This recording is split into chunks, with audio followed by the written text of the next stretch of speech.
Alors l'apôtre Paul a dit dans une de ses épîtres qu'il faut répéter les mêmes choses pour qu'on puisse les assimiler. Alors ce matin, j'ai décidé de répéter ma prédication de dimanche dernier, mot pour mot. Non, tout de même pas. David n'était pas là, je me suis dit qu'il faudrait que je le refasse pour David, mais non, on ne le fera pas pour David. Ouais, c'est enregistré. Mais j'ai décidé de faire un petit changement, puisque la semaine dernière, nous avions parlé de la tentation de Jésus, et nous avons regardé ensemble les 3 tentations de Jésus. Et ce que je voudrais faire ce matin, dimanche prochain et dimanche suivant, c'est de regarder chacune des tentations, mais en détail. Et ce que je voudrais faire aussi ce matin, c'est avec vous de pouvoir, à la fin de cette prédication, avoir un moment d'échange ensemble. Un moment d'échange autour de cette première tentation de Jésus, pour que nous puissions non seulement prier, mais aussi que nous puissions partager ensemble comment nous vivons ce genre de tentation dans notre vie. Alors, évidemment, comme on l'a dit dimanche dernier, il y a certaines tentations dont on se sent à l'aise d'en parler en public. Il y a peut-être d'autres tentations au sujet desquelles on se sent beaucoup moins à l'aise d'en parler en public. Mais malgré cela, eh bien, je voudrais qu'on puisse avoir un moment de partage ensemble autour de le sujet de la tentation de Jésus. Donc je vais vous inviter à lire d'abord dans Matthieu au chapitre 4.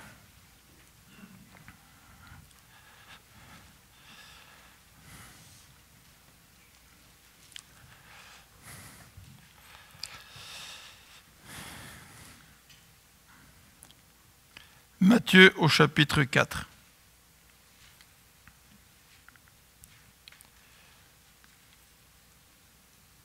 Donc à partir du verset 1er, Matthieu chapitre 4, à partir du verset 1er.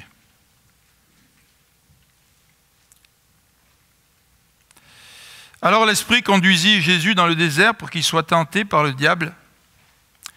Après avoir jeûné pendant 40 jours et 40 nuits, il eut faim.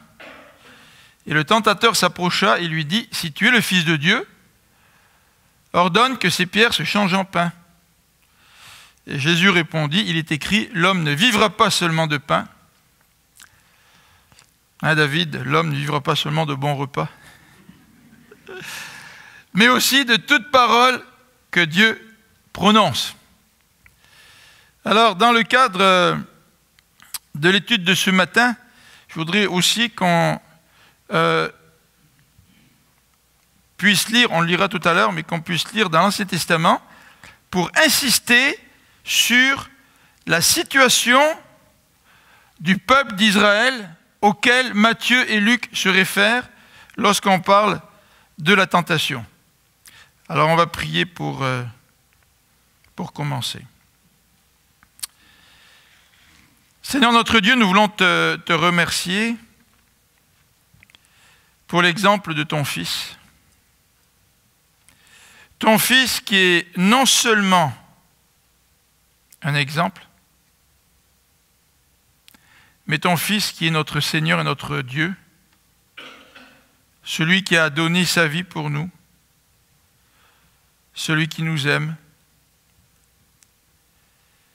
et celui par qui nous pouvons obtenir la victoire, même la victoire sur la tentation. Seigneur Jésus, tu vois combien parfois c'est difficile de résister à la tentation.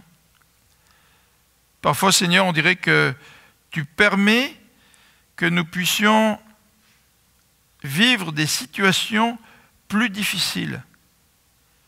Et dans ces situations plus difficiles, Seigneur, eh bien,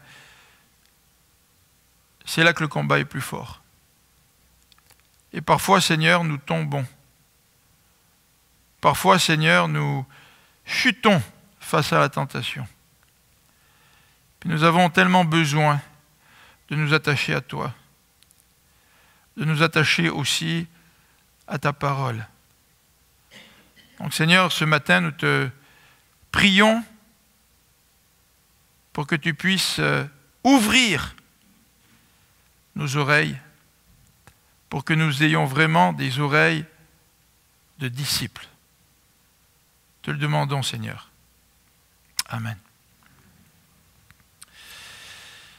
Alors la première tentation, bien la semaine dernière, nous avions souligné que la première tentation, on pourrait l'intituler la tentation de l'indépendance, de l'autonomie, c'est-à-dire prendre des décisions sans vraiment que Dieu soit impliqué dans la prise de choix qui est devant nous, dans cet effort auquel nous nous consacrons pour trouver des solutions dans certaines situations qui sont les nôtres. Alors, le titre qu'on pourrait donner à ce type de tentation, nous pourrions en donner plusieurs, et peut-être que le titre de l'autonomie n'est peut-être pas le meilleur titre, parce que Jésus-Christ, dans son union avec le Père et avec le Saint-Esprit, n'a jamais vécu en étant séparé de Dieu le Père. Il n'a jamais vécu indépendamment des deux autres personnes de la Trinité. Tout ce qu'ils ont décidé, tout ce qu'ils ont pris comme décision, c'était des décisions, c'était des prises de décision en commun dans une unité extraordinaire. Alors, nous allons donner comme titre ce matin à cette méditation le suivant, c'est-à-dire douter des provisions divines. Douter des provisions divines. Alors, qu'est-ce que ça veut dire quand on parle de provisions divines? Ça veut dire que Dieu, il s'engage à répondre à nos besoins. Et douter de cet amour de Dieu pour nous, douter de ce désir de Dieu d'intervenir dans nos vies pour répondre à nos besoins, eh bien, c'est vraiment là-dessus que cette tentation met l'accent. Alors, je vous rappelle ce qu'on a dit dimanche dernier, un petit rappel, c'est que dans les textes d'Hébreux, il nous est clairement dit que même si Jésus était pleinement divin, Jésus a été tenté comme nous à tous égards. Et qu'il a été tenté comme nous à tous égards, sans commettre de péché. Et parce que Jésus a été tenté comme nous à tous égards, eh bien nous pouvons nous approcher de Dieu. Et nous avons souligné dimanche dernier que même si nous croyons que Jésus est pleinement divin, nous croyons aussi qu'il est pleinement humain. Et même si nous avons des difficultés à comprendre comment quelqu'un de parfait peut vivre une tentation, la Bible nous dit clairement que Jésus a été tenté comme nous. À la seule différence, c'est qu'il n'a pas commis de péché. Et c'est parce qu'il n'a pas commis de péché et qu'il a été tenté comme nous, qu'il est plein de compassion pour nous et que nous pouvons nous approcher de lui pour recevoir de l'aide au moment opportun, lorsque nous en avons besoin dans nos propres tentations. Alors c'est un petit peu ce dont nous avons parlé dimanche dernier en introduction. Petite remarque ce matin, c'est que dans la Bible, il est question de deux lignées, deux Adam. Le premier Adam, lui, il a été tenté dans un très beau jardin. Le deuxième Adam, Jésus-Christ, qui est le chef de file, ils sont tous les deux chefs de file. Le premier Adam est le chef de file de cette humanité pécheresse. Et le deuxième Adam, eh bien, est le chef de file de cette nouvelle humanité, ce nouveau peuple de Dieu que Dieu est en train de se former au travers de Jésus-Christ. Alors ce deuxième Adam, lui, il a été tenté donc dans le désert. Et le texte nous dit que le Saint-Esprit l'a conduit dans le désert. Et nous avons fait quelques remarques à ce sujet la semaine dernière, remarques que je ne reprendrai pas ce matin. Alors ce matin, pour insister davantage sur cette tentation et l'examiner de plus près, j'aimerais le faire en mettant l'accent sur trois aspects. Premièrement, qu'est-ce que c'est que douter des provisions de Dieu? Qu'est-ce que c'est que douter des provisions de Dieu? Et nous allons voir comment Satan s'y prend pour entraîner Jésus, ou essayer d'entraîner Jésus dans le doute vis-à-vis de l'amour de son Père à son égard. Ensuite, nous allons regarder ensemble l'exemple d'Israël. En quoi la référence au Deutéronome dans le texte de Matthieu et de Luc, parce que quand Jésus dit « Il est écrit, l'homme ne vivra pas de pain seulement », il fait référence à l'Ancien Testament, puis on va voir un peu plus en détail l'exemple ou l'expérience du peuple d'Israël, dans le Deutéronome et dans l'Exode aussi. Et le troisième domaine, ce sont les leçons pour aujourd'hui. Qu'est-ce qu'on peut tirer comme leçon aujourd'hui en rapport avec cette première tentation? Est-ce que Jésus a vécu une tentation qui était unique, ou est-ce que cette tentation peut aussi devenir la nôtre? Et nous allons voir aussi en conclusion, et puis j'espère qu'on va partager ensemble des exemples bibliques. Il y a plusieurs exemples bibliques qui nous montrent que les hommes peuvent douter des provisions divines. Et ce qui est intéressant aussi, c'est de voir comment nous pouvons douter des provisions divines dans notre propre vie. Alors donc, après la prédication, j'aimerais qu'on puisse avoir quelques échanges. Alors, si durant la prédication, vous avez quelques idées, puis que le Saint-Esprit vous fait penser à certaines situations dans votre vie, si vous vous sentez à l'aise, notez-le à l'endos du bulletin ou sur un bout de papier pour ne pas l'oublier, puis pouvoir le partager ensemble tout à l'heure après la prédication. Donc ça va être pour nous comme une façon de répondre à la prédication, puis on aura aussi un petit moment de prière ensemble pour clôturer le tout. Alors, douter des provisions de Dieu. Douter des provisions de Dieu. Alors ce qui est intéressant, c'est de remarquer tout d'abord l'identité de Jésus. Qui est Jésus que Satan veut venir faire douter des provisions de Dieu? Et si on regarde dans Matthieu 3, dans Luc aussi, mais en particulier dans Matthieu 3, la fin du Matthieu 3, dernier verset, nous dit que la voix du ciel, après le baptême de Jésus, intervient et dit « Voici mon fils bien-aimé ». Et très très clairement, l'accent est mis sur le Fils de Dieu dans Matthieu au chapitre 3. Dans Luc aussi, mais d'une manière moins frappante, puisque Matthieu termine par ces paroles, alors que Luc ne termine pas tout à fait par ces paroles. Dans le texte de Matthieu, ce qui est intéressant aussi, c'est que Matthieu écrit son texte pour montrer que Jésus est vraiment le roi messianique, le roi qu'on attend, le roi de la descendance de David. En fait, vous avez la généalogie de David au chapitre 1, Jésus qui est fils de David. C'est le Messie, c'est celui dont les prophéties ont parlé. En fait, même au chapitre 2 de David, il est question, lors de la visite des mages, de cette rencontre avec Hérode et de l'intervention des scribes et des spécialistes de la loi qui parlent de Bethléem, du village de Juda, d'où naîtra le chef qui, comme un berger, conduira Israël, mon peuple. Et en fait, les deux premiers chapitres de Matthieu comportent plusieurs références à l'Ancien Testament pour nous rappeler que Jésus, c'est celui qui accomplit les prophéties. C'est le Messie qui vient. Donc Satan, il n'a pas tellement froid aux yeux, lui.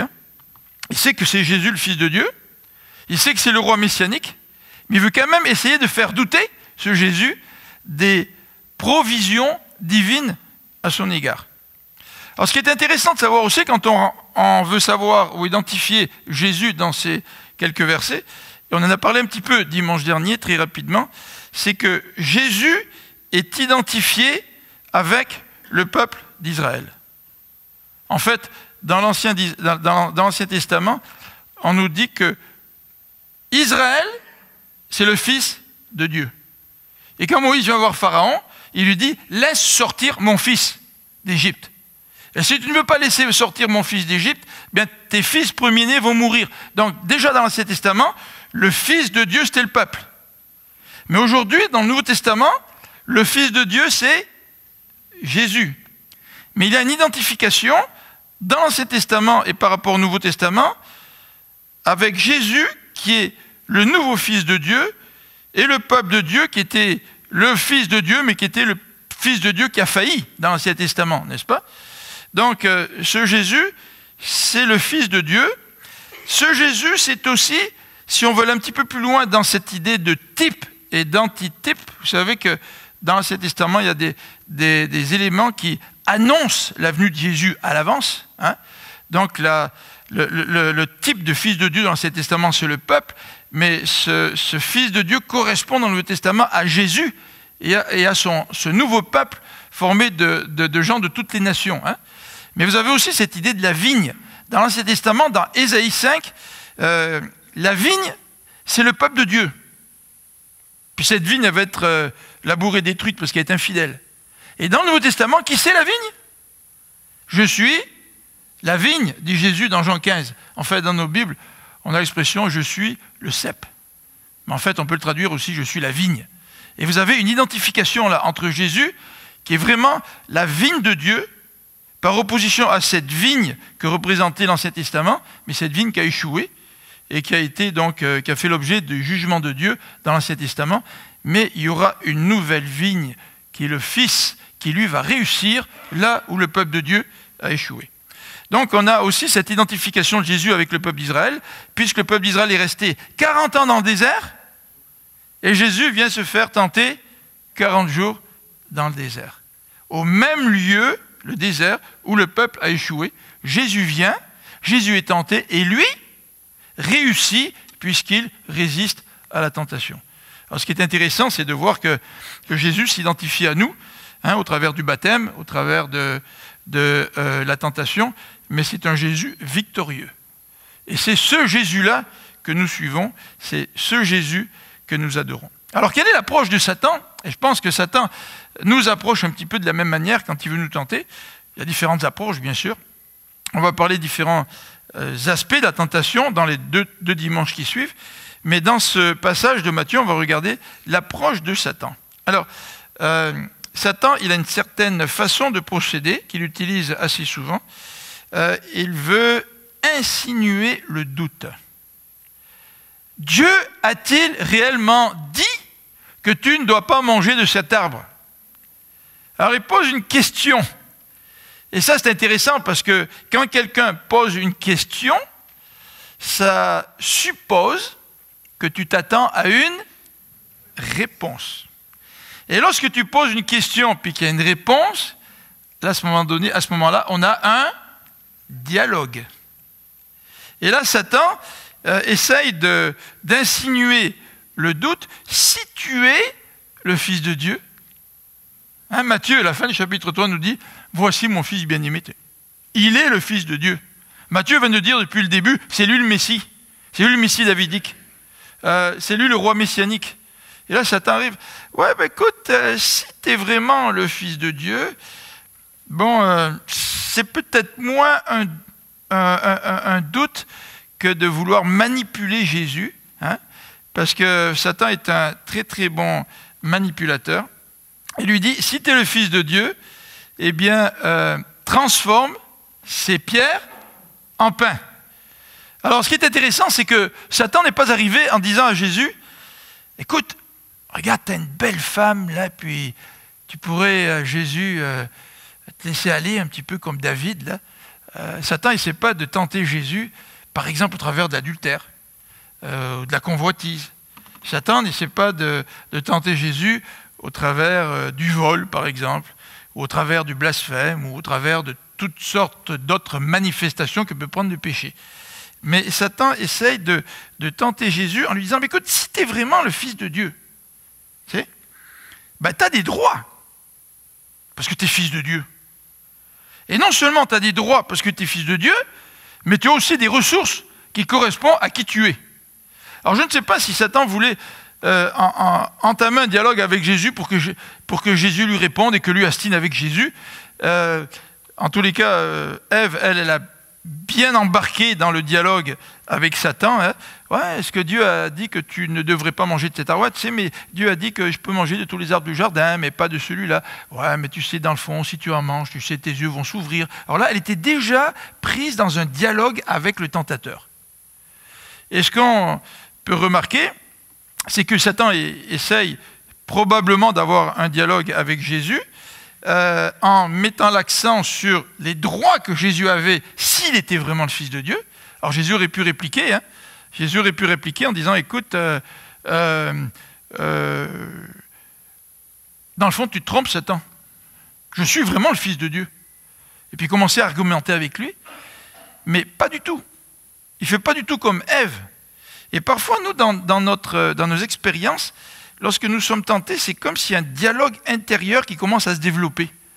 On se dit, ouais, mais tu sais, ça me ferait tellement de bien, tu sais, puis dans le fond, je le mérite. Puis dans le fond, c'est pas si grave que ça. Et puis on a comme un dialogue intérieur. Et souvent, quand le dialogue intérieur s'amorce et se développe, le résultat est assez prévisible. C'est-à-dire qu'on finit par rationaliser une excuse à notre péché. Et Jésus refuse ici d'argumenter avec Satan. Tout ce qu'il fait, c'est de citer l'Écriture pour tout de suite mettre un terme à la tentation. Vous savez, quand on tombe parfois dans la tentation, on peut se poser la question de savoir si on aime la tentation. Et plus on entre dans ce dialogue, plus en quelque sorte c'est le reflet de cette attirance dans laquelle on aimerait bien succomber. Tu sais. Mais finalement, Jésus, lui, n'adopte pas cette attitude.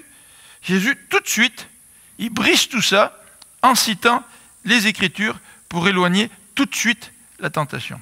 Alors, si tu ne cites pas les Écritures pour éloigner tout de suite la tentation, pose-toi la question, est-ce que je n'aime pas, dans le fond, ce péché? Et est-ce que, dans le fond, je ne soigne pas ce péché? Alors, bien sûr, on peut se plaindre de nos erreurs, de nos chutes face au péché, mais il faut se poser la question, est-ce que je veux vraiment tout de suite mettre un terme à cette tentation-là? Et pour ce faire, Jésus a utilisé les Écritures, pour éloigner tout de suite la tentation. Donc Jésus était nourri des Écritures. Vous savez, on dit souvent, à quoi ça sert lire la Bible tous les jours, il ne faut pas être légaliste, etc. Tout à fait d'accord. Il ne faut pas lire la Bible de manière légaliste. Je ne lis pas la Bible pour cocher mon tableau, puis marquer « j'ai coché », puis à la fin de la semaine, je regarde mon tableau, puis j'ai coché 7 jours, et là je suis satisfait, content de mon effort, d'avoir réussi à lire la Bible pendant 7 jours. Vous savez, lire la Bible pendant 7 jours, c'est pas ça. Hein. Je veux dire, c'est pas ça que Dieu nous demande. Il y a une différence entre une manière légaliste de lire la Bible, d'une part, et d'autre part, de lire la Bible par amour pour la parole de Dieu, par amour pour Dieu lui-même, parce que Dieu nous parle et Dieu nous nourrit. Et lorsque nous sommes nourris de cette parole de Dieu, quand vient la tentation, eh bien, nous savons quel passage biblique utiliser pour résister à la tentation. Si je suis ignorant des textes bibliques, qu'est-ce que je vais citer comme passage biblique pour pouvoir résister à la tentation? Vous savez, quand on dit qu'il faut lire la Bible tous les jours, c'est pas seulement parce qu'il faut, c'est parce qu'on a besoin. On ne vous dit jamais qu'il faut manger tous les jours. Vous mangez. Vous trouvez naturel de manger. Puis quand vous pouvez avoir des bons repas, ben, tant mieux. Mais on mange naturellement. Pourquoi ne pourrions-nous pas lire la Bible naturellement? Au lieu d'essayer de lire la Bible forcée par du légalisme. Ce n'est pas du tout dans ce sens-là que David parle de son amour de la parole de Dieu, par exemple dans le psaume 119. Vraiment, la relation entre David et la parole de Dieu, c'est une relation d'amour, d'appréciation. Et David considère la parole de Dieu comme étant aussi douce que le miel, comme ayant plus de valeur que l'or et l'argent. Il se réjouit des statuts, des lois de la parole de Dieu. Donc il y a une attitude extrêmement positive que David a développée face à la parole de Dieu. Alors si vous n'aimez pas beaucoup la parole de Dieu, ou vous n'êtes pas des gros liseux, comme on dit, demandez à Dieu qui vous donne l'amour de sa parole. J'ai lu le témoignage de gens qui ne savaient pas lire, qui après la venue des missionnaires n'avaient qu'un désir, c'est de lire la parole de Dieu, qui ont appris leur propre langue parce que les missionnaires avaient écrit l'alphabet, fait une grammaire, et puis avaient mis par écrit leur propre langue, et ensuite ils ont traduit la Bible, puis ça a pris des années. Vous vous rappelez notre missionnaire Jackie Eno, qui était au Tchad, qui a travaillé pendant 17 ans parmi les Kéras. Imaginez-vous le premier converti qu'il y a eu là parmi les Kéras. Il a dû attendre 17 ans peut-être pour lire la Bible dans sa propre langue. Ou d'abord c'était le Nouveau Testament, maintenant ils attaquent l'Ancien. Mais 17 ans pour le Nouveau Testament. Et la soif de ces gens qui n'ont aucune formation intellectuelle comme nous on a aujourd'hui au Québec. Alors vous savez quand on dit « Ah, moi je suis un manuel, puis je ne suis pas un intellectuel », tu sais. Mais ce n'est pas une question d'être intellectuel. C'est une question d'aimer entendre la voix de Dieu. Tu sais, c'est ça.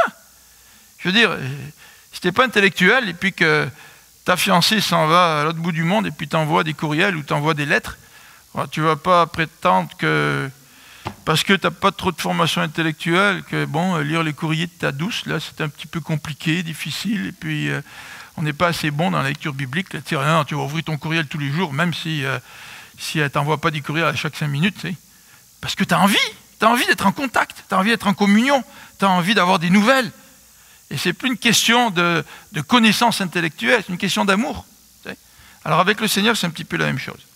Alors voilà, Jésus répond sans argumenter, sans flirter avec Satan en quelque sorte, et il cite les Écritures, et en cela, Jésus reste uni à Dieu. Imaginez-vous si Jésus avait succombé à la tentation. Cette union éternelle dans la divinité aurait été brisée. Elle a été brisée à la croix. Quand Jésus a dit « Père, mon Père, pourquoi m'as-tu abandonné ?» Mais elle n'a pas été brisée à cause du péché de Jésus. Elle a été brisée, cette union dans la divinité, à cause de votre et mon péché. Parce que Jésus portait nos péchés. Et quel élément extraordinaire que savoir que Jésus a résisté à la tentation. Alors, deuxième élément dans ce passage que j'aimerais regarder avec vous, c'est cet exemple qui est tiré du peuple d'Israël. Et j'aimerais qu'on regarde la situation du peuple d'Israël et nous rappeler un petit peu ce que le peuple d'Israël a vécu. Et pour ce faire, j'aimerais qu'on regarde dans Exode au chapitre 4. Donc Exode au chapitre 4. Et on va lire ensemble ce passage. Dimanche dernier, on a passé très très vite là-dessus. Et c'est pour ça qu'on revient de manière plus précise aujourd'hui. Exode chapitre 4, versets 22 et 23. En fait, c'est pas celui-là que je voulais lire, mais quand même, on va lire ce verset. Tu diras au Pharaon, voici ce que dit l'Éternel, Israël est mon fils aîné. Alors c'est un petit peu ce que j'ai mentionné tout à l'heure, en disant que le peuple d'Israël, c'est le fils de Dieu, et que maintenant, le véritable fils de Dieu, c'est Jésus. Hein.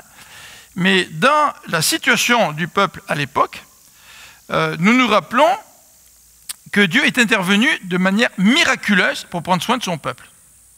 Après 430 ans dans le désert, Dieu est intervenu par une série de miracles, ce qu'on appelle les 10 plaies, et aussi par bien d'autres miracles, durant les 40 ans qui ont suivi.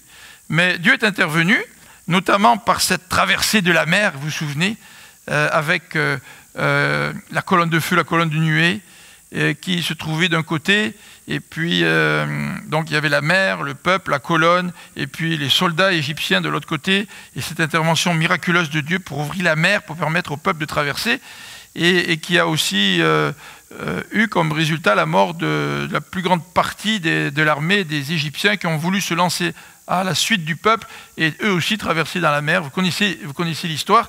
Donc Dieu est intervenu de façon miraculeuse à travers ces 10 plaies, à travers la traversée de la mer, en leur donnant de l'eau lorsqu'ils avaient soif, en leur donnant à manger lorsqu'ils avaient faim. Et il leur a donné de la manne, il leur a donné l'écaille, du pain et puis de la viande. Tu sais. Donc Dieu est intervenu de manière miraculeuse parce que son peuple était son fils. Dieu prend soin de ses enfants. Dieu prend soin de son fils. Et en fait, dans Deutéronome au chapitre 8 et au verset 4, et vous pouvez garder un doigt dans Deutéronome au chapitre 8, mais Dieu nous dit, en parlant des 40 ans dans le désert, Dieu nous dit ceci, au verset 4. Le vêtement que tu portais pendant les 40 ans dans le désert ne s'est pas usé sur toi. Et tes pieds ne sont pas enflés pendant ces 40 ans. Qu'est-ce que ça veut dire? Ça ne veut pas dire qu'au sein du peuple d'Israël, il n'y a personne qui a eu des problèmes avec les pieds. C'est pas ça que ça veut dire. Ça veut dire que d'une façon générale, Dieu a pris soin de son peuple pendant les 40 ans. Un vêtement en 40 ans, ça s'use. Ça c'est normal. Tu sais. Mais c'est une façon de parler pour dire au peuple d'Israël, j'ai pris soin de toi pendant les 40 ans que tu as passé dans le désert. Donc Dieu a pris soin du peuple d'Israël. Et on va lire dans Deutéronome au chapitre 8, à partir du verset 2. Et dans Deutéronome au chapitre 8, Dieu parle à son peuple en disant ceci. N'oublie jamais tout le chemin que l'Éternel ton Dieu t'a fait parcourir pendant ces 40 ans dans le désert, afin de te faire connaître la pauvreté pour t'éprouver. Alors certaines de vos Bibles, vous n'avez pas le mot pauvreté, vous avez le mot humilité. Hein, humilité. Il a agi ainsi pour découvrir tes véritables dispositions intérieures et savoir si tu allais ou non obéir à ses commandements. Oui, il t'a fait connaître la pauvreté et la faim, et il t'a nourri avec cette manne que tu ne connaissais pas et que tes ancêtres n'avaient pas connue. De cette manière, il voulait t'apprendre que l'homme ne vit pas seulement de pain, mais aussi de toute parole prononcée par l'Éternel. Le vêtement que tu portais, et là on retrouve le contexte du verset que je viens de citer, là, le vêtement que tu portais ne s'est pas usé sur toi, et tes pieds ne se sont pas enflés pendant ces 40 ans.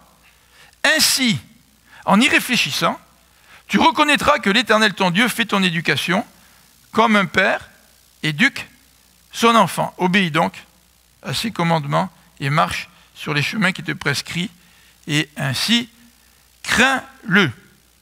Alors là, dans Deutéronome au chapitre 8, qu'est-ce qu'on voit? Dans Deutéronome au chapitre 8, à 2 reprises, au verset 2 et au verset 5, on utilise l'expression humilité ou pauvreté. Humilité ou pauvreté. Alors, le verset 2, en tout cas, nous dit cela, afin de te faire connaître la pauvreté pour t'éprouver. Donc, la pauvreté et l'humiliation, c'était en quelque sorte la description de l'expérience du peuple d'Israël. Et vous l'avez au verset 3 qui revient. J'ai marqué verset 5, mais en fait c'est le verset 3. Oui, il t'a fait connaître la pauvreté et la faim. Donc cette pauvreté, cette faim, cette humiliation en quelque sorte, elle vient de Dieu lui-même, dans ce texte-là. Ensuite, deuxième élément qu'on peut souligner en rapport avec ce passage, c'est les circonstances. Cette pauvreté, cette humiliation, en quelque sorte, se manifeste dans des circonstances. Oui, tu as eu faim, nous dit le verset 3. Oui, tu as eu faim. Et si Dieu t'a permis d'avoir faim, c'est parce qu'il a voulu, en quelque sorte, te tester, et Dieu a voulu te démontrer qu'il est capable de prendre soin.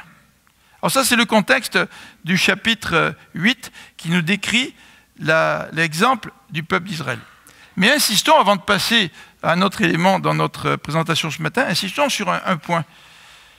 C'est que Dieu, à travers l'expérience de la pauvreté ou de l'humiliation, considère cela comme un apprentissage, comme un test pour le peuple d'Israël.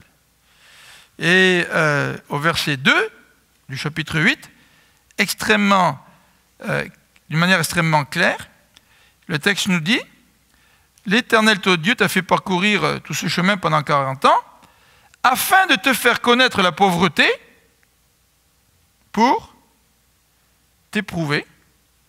Il a agi ainsi pour découvrir les véritables dispositions intérieures et savoir si tu allais ou non obéir à ses commandements. » Donc, en quelque sorte, les tests au travers desquels nous passons, ou les besoins que nous avons, autant besoins physiques, peut-être émotionnels, peut-être économiques, peut-être on pourrait faire toute une liste des besoins, parce qu'aujourd'hui, l'être humain est tellement centré sur lui-même que ses besoins, ça devient prioritaire. Et peut-être que dans votre vie, vous avez déjà identifié certains besoins.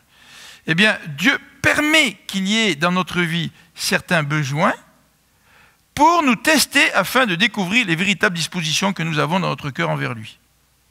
Afin de savoir si on va obéir à Dieu ou pas.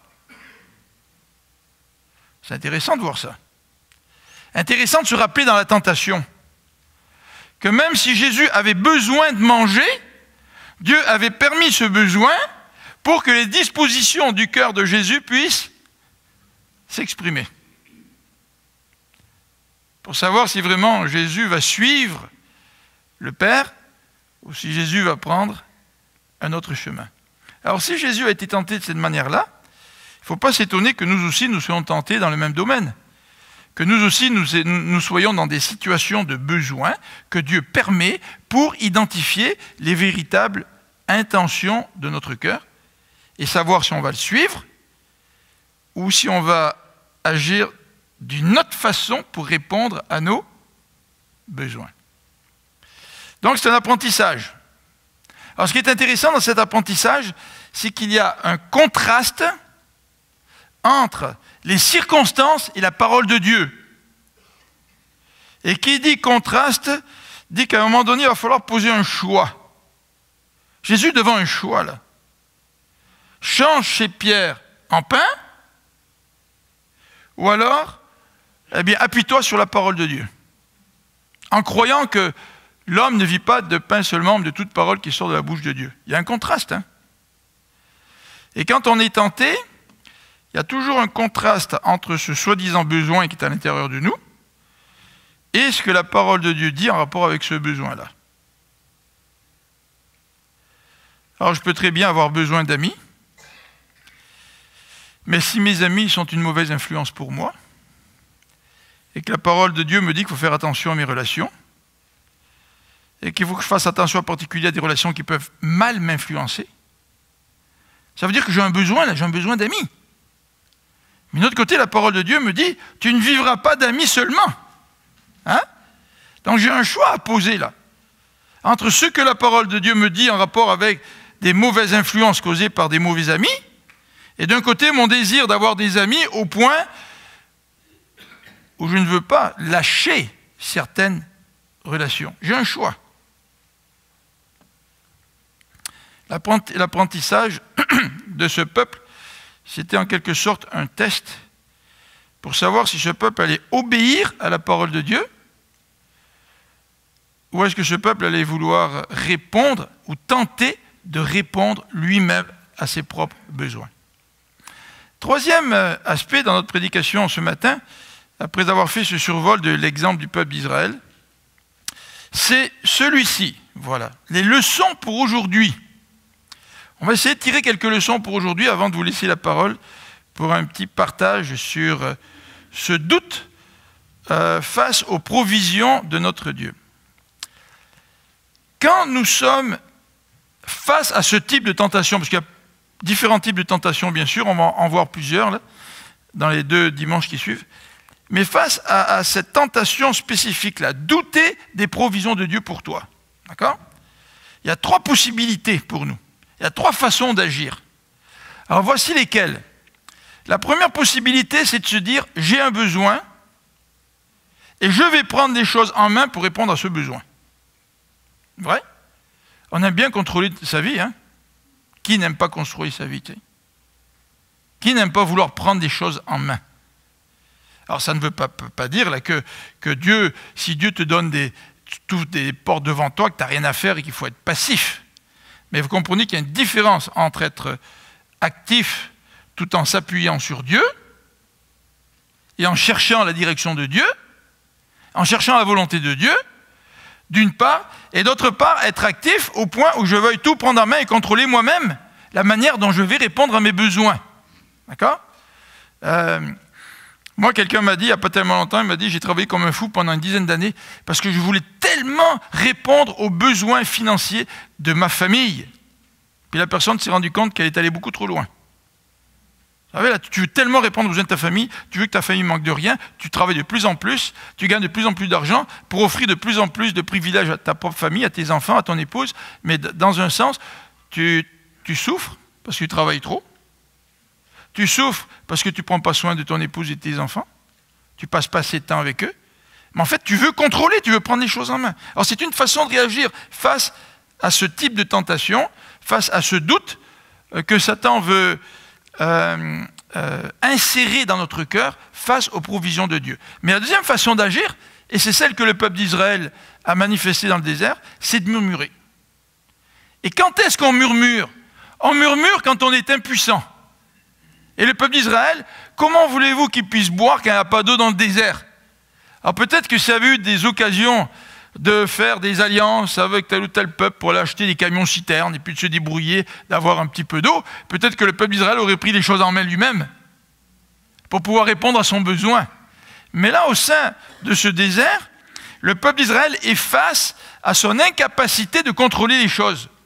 Et quand tu es face à ton incapacité de contrôler les choses, une façon de réagir, c'est de murmurer face à ta propre impuissance.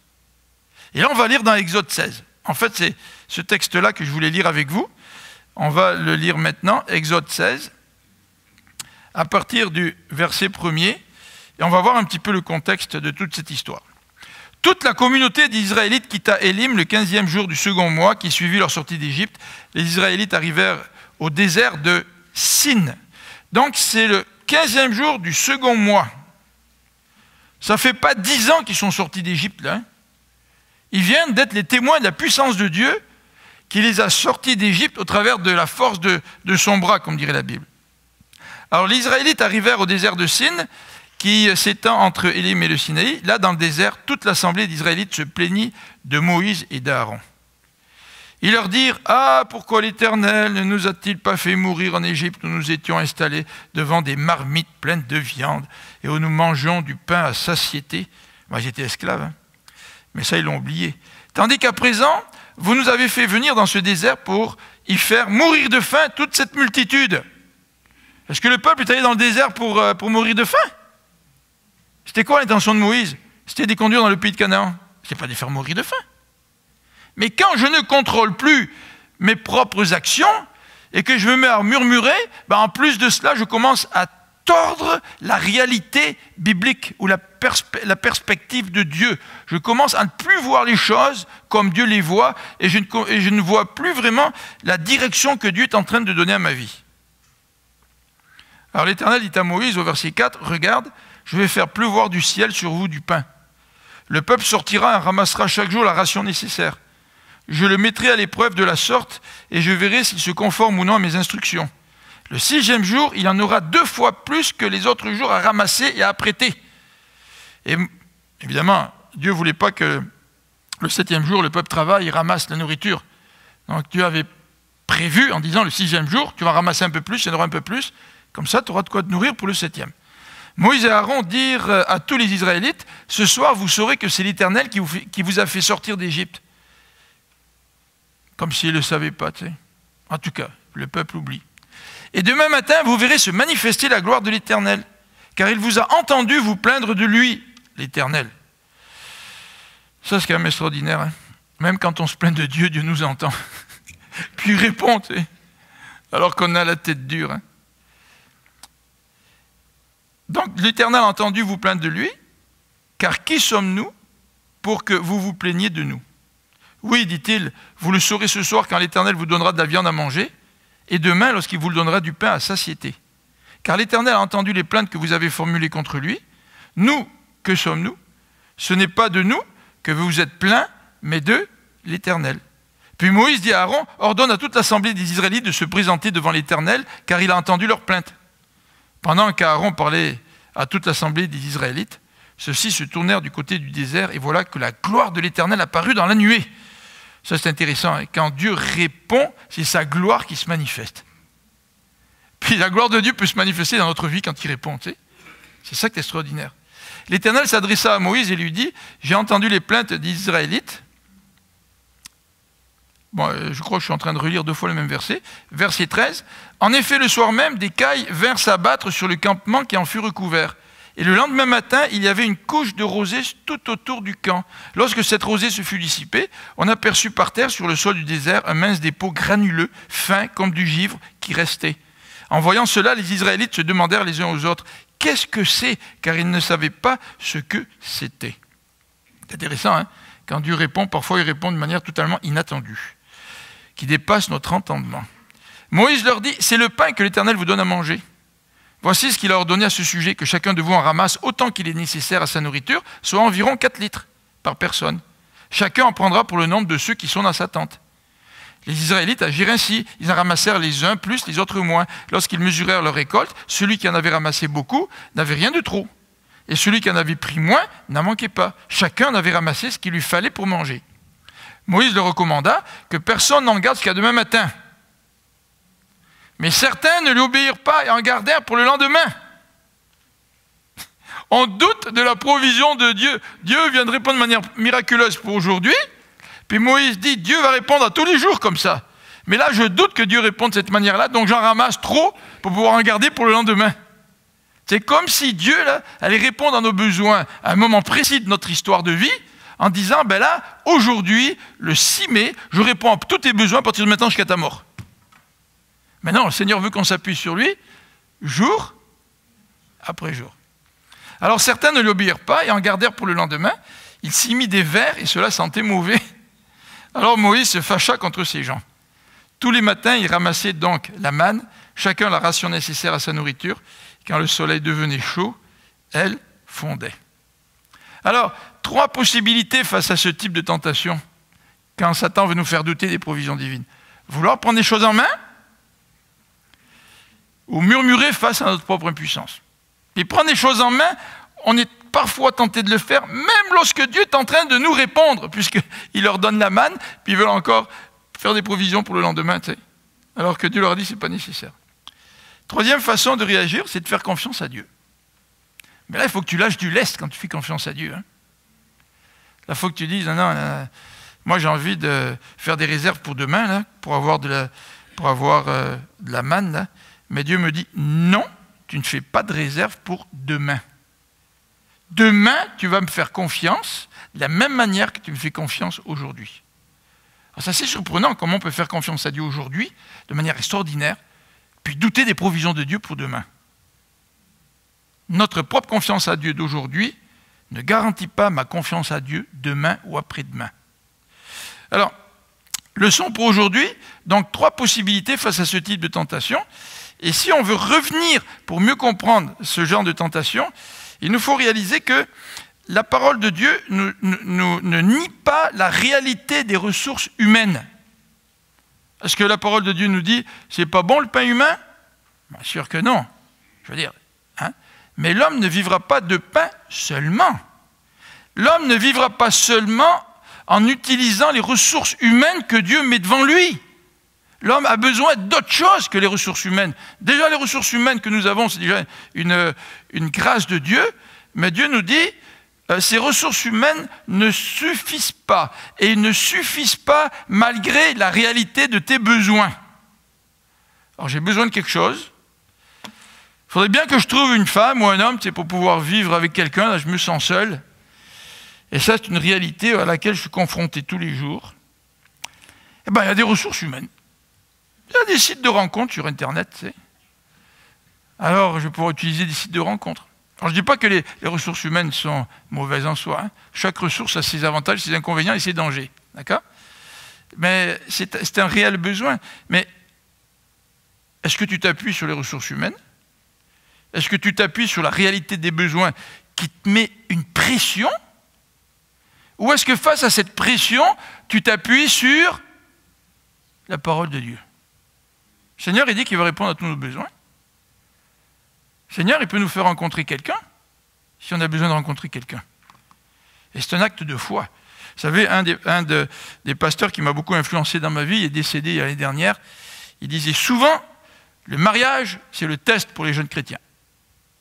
La manière dont tu envisages le mariage, la manière dont tu présentes ton besoin devant Dieu, la manière dont tu vis tout cela avec ou sans Dieu, reflète l'état de ta vie spirituelle. Alors, il n'y a pas juste le mariage, parce qu'il n'y a pas juste ça comme besoin. On a tellement d'autres besoins, n'est-ce pas? Alors, leçon pour aujourd'hui, 3 possibilités de réaction face à ce type de tentation. Nous pouvons regarder, en rapport avec ces leçons, l'attitude de Jésus. Alors, quelle était l'attitude de Jésus? C'est sûr que Jésus a cité la parole de Dieu, mais moi, je peux très bien citer la parole de Dieu sans avoir une bonne attitude, puis je vais citer la parole de Dieu de façon superficielle, comme si la parole de Dieu était un outil magique qui allait me faire obtenir la victoire sur la tentation. Tu sais, une petite formule magique, là, comme les magiciens, là, ding, ding, je la sors, et puis, pouf, j'ai la victoire, tu sais. Non, c'est pas comme ça. C'est que quand Jésus utilise la parole de Dieu, c'est que Jésus avait une attitude. Jésus fait ce que le Père fait. Déjà, Jésus, toute sa vie, était orienté sur son Père. Regardez aussi, Jésus, nous dit Jean 8, il dit ce que le Père dit. Et Jésus nous dit, ma nourriture, c'est de faire la volonté du Père. Et quelle attitude de Jésus. Mais c'est certain que ça va être extrêmement difficile pour moi de remporter la victoire sur la tentation, sur celle du doute, c'est-à-dire douter des provisions de Dieu, si mon désir n'est pas de faire la volonté de Dieu. si je ne me nourris pas de faire la volonté de Dieu? Vous savez, quand on est petit, parfois, là, on regarde les adultes avec une admiration. Là. Moi, ma femme, elle est jalouse. Je peux vous dire ça parce qu'elle n'est pas là, elle est avec les enfants ce matin. Tu sais. Mais ma femme, elle est jalouse. Parce que mon petit-fils, il veut toujours être avec moi. Ah, vous savez, il a... Ben, écoutez, je le comprends, il y a un grand-père extraordinaire, tu sais. Mais ils ont, à un moment donné, à cet âge-là, on dirait qu'ils mettent l'accent sur une figure masculine, hein, et puis c'est moi. Il rentre à la maison, il dit à Marie-France, il dit, on va fermer toutes les lumières, puis papy et moi, on va jouer à chasser les fantômes dans le noir. Puis il dit, pas toi, mamie. Il dit, pas toi, mamie. Alors, il veut que j'y raconte une histoire. Il dit, ah, maintenant, je m'en vais dans la chambre avec papy. Pas toi, mamie. Tu sais, puis il dit souvent, pas toi, mamie. Alors, mamie, elle dit, ouais, quand tu voudras des bons muffins, des trucs comme ça, là, tu me diras pas ça. Hein. Mais il a des petites préférences. Hein. Puis quand on aime quelqu'un comme ça, là, puis qu'on adule un petit peu quelqu'un, on se nourrit de la relation avec cette personne, puis on se nourrit de lui faire plaisir. C'est, moi, je me souviens, quand j'étais jeune, je ne sais pas quel âge j'avais, mais j'allais dans des camps, puis à un moment donné, il y avait un moniteur, puis je l'aimais, ce moniteur-là, je ne sais pas. Là. Tout ce qu'il demandait, je le faisais. Si ma mère ou mon père auraient demandé la même chose, je ne l'aurais pas fait, tu sais.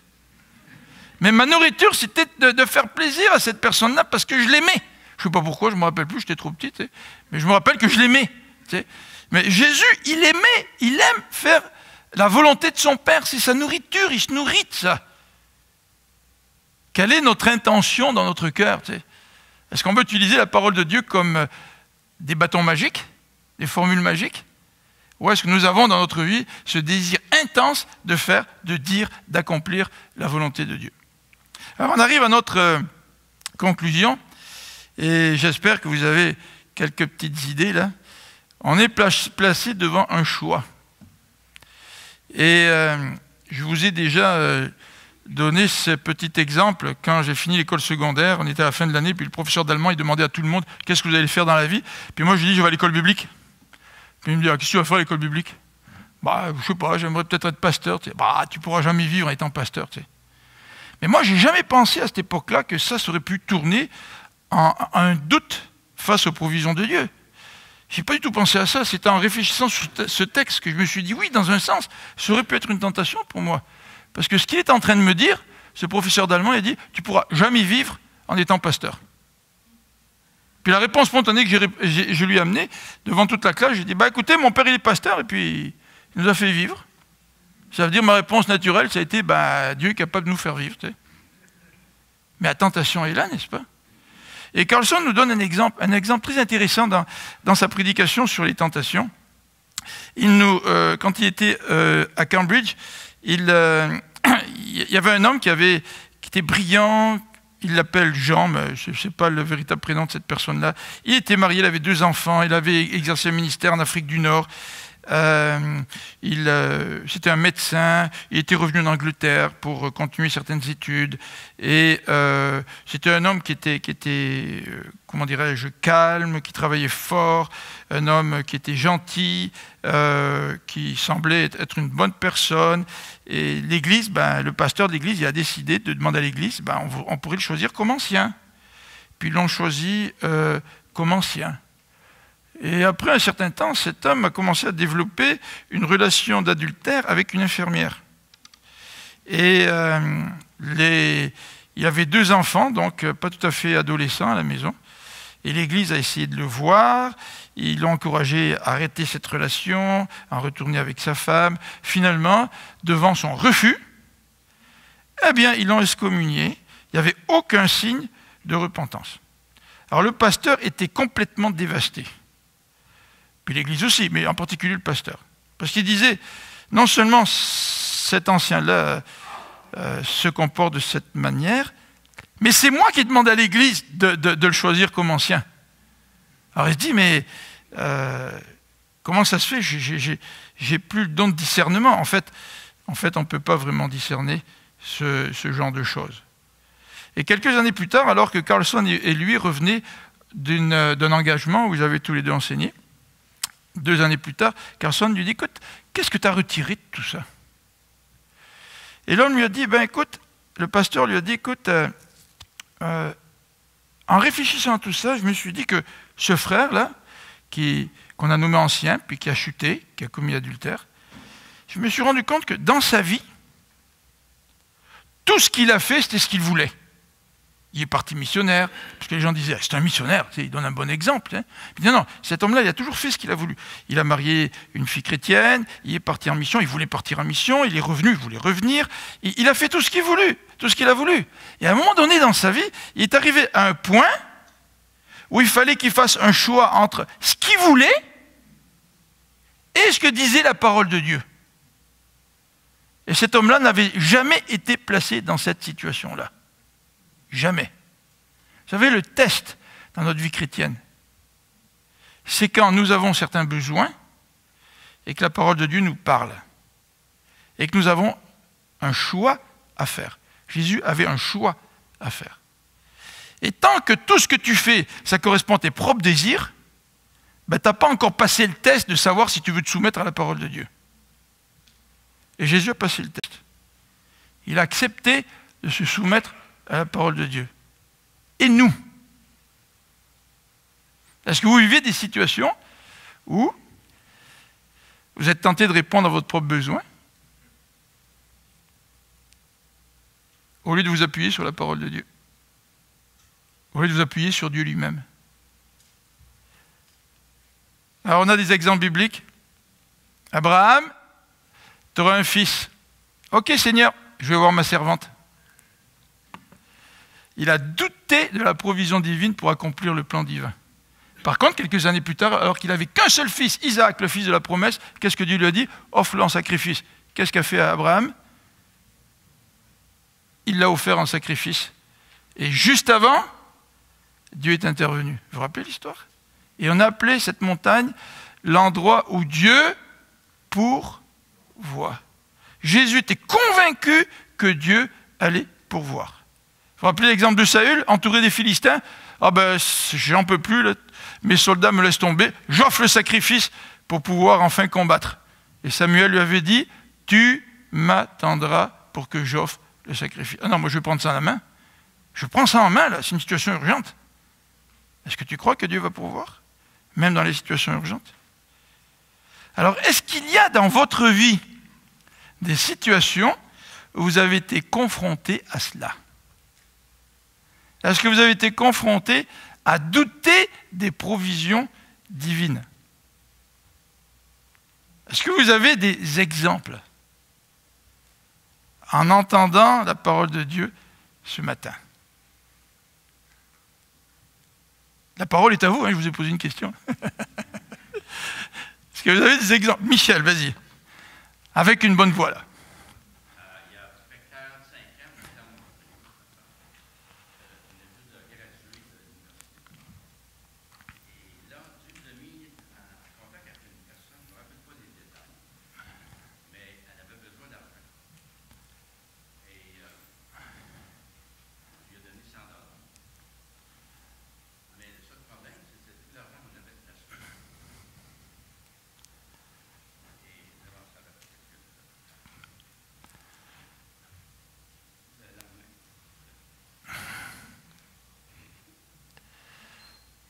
Le lendemain matin, à mon travail, le patron m'a demandé, il a-tu des livres que tu avais à l'université en chimie? Il a acheté pour 100 $. Alors c'est un exemple, hein? Vous savez, ce qu'on dit ce matin, ça touche la générosité. Ça, c'est un parfait exemple. C'est que pourquoi est-ce que je peux être généreux envers des gens qui sont dans le besoin? Pourquoi est-ce que je peux être généreux envers le royaume de Dieu? Pourquoi? Parce que je crois que c'est Dieu qui pourvoit. Pourquoi est-ce que je garderai tout pour moi? Et peut-être que cette nuit même, mon âme va être redemandée par Dieu, comme dit l'Évangile. Alors l'exemple du Michel, quelqu'un a le besoin, j'ai 100 $, je lui donne 100 $, mais j'ai plus rien pendant la semaine. Puis le lendemain matin, le Seigneur, il te redonne ce 100 $ d'une autre façon. C'est un bel exemple, hein? Est-ce que quelqu'un a un autre exemple? Oui, toi? Qui ressemble un petit peu à ça, c'est que j'avais fait une cassette il y a 20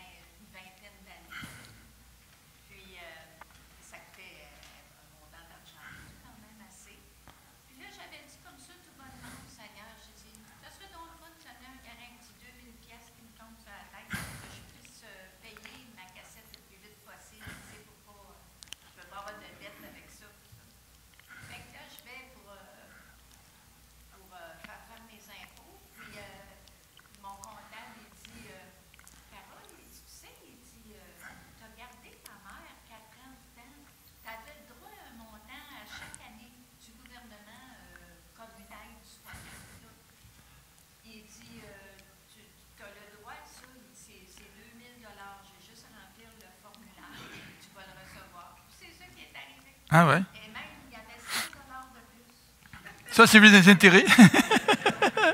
Non, mais ce qui est intéressant avec le Seigneur... Ouais. Ouais. Mais ce qui est le fun avec le Seigneur, c'est quand on croit qu'il veut répondre à nos besoins. Mais quand on a un besoin, qu'est-ce qu'on fait? Tu sais? Et il y a des besoins qui sont pressants, là. Tu sais, je veux dire, le besoin que nous a dit Michel, ça a duré ton affaire sur 24 heures. Hein? Mais il y a des fois des besoins que l'on a qui peuvent même nous faire souffrir. Ne croyez pas que Jésus, il n'avait pas l'estomac qui se tordait là, après 40 jours et 40 nuits de jeûne, puis que Satan lui dit, prends cette pierre, puis transforme-la en pain. Tu sais? Jésus ne voulait pas faire ça, il voulait s'appuyer sur Dieu. Il ne voulait pas s'appuyer sur lui-même. Tu sais? Alors je regarde l'heure, je voudrais vous demander ceci. Si vous êtes là la semaine prochaine, d'accord? C'est que la semaine prochaine, on puisse avoir un moment de partage avant de commencer la prédication. C'est-à-dire à 10h20. On va commencer la prédication plutôt vers 11h moins 20, 11h moins le quart. Qu'on puisse avoir un moment de partage en rapport avec notre sujet. Là, on a 2 exemples positifs. Est-ce que nous avons aussi des exemples négatifs que nous avons douté des provisions de Dieu, puis nous avons peut-être payé le prix parce que nous avons douté des provisions de Dieu? Alors bien sûr, on a aussi d'autres beaux exemples, comme quoi Dieu pourvoit véritablement à nos besoins, et j'en ai aussi dans ma vie, mais je voudrais qu'on puisse partager ensemble. Alors, est-ce que vous pourriez, pendant la semaine, penser à ça? Et demander à Dieu qu'il vous donne un petit exemple pour notre assemblée, comme quoi Dieu pourvoit à nos besoins. Est-ce que vous êtes d'accord avec ça? Ok? Alors, je vous fais tous signer un papier en sortant ce matin? Non, c'est pas vrai. On va faire ça spontanément, librement. On va prier ensemble.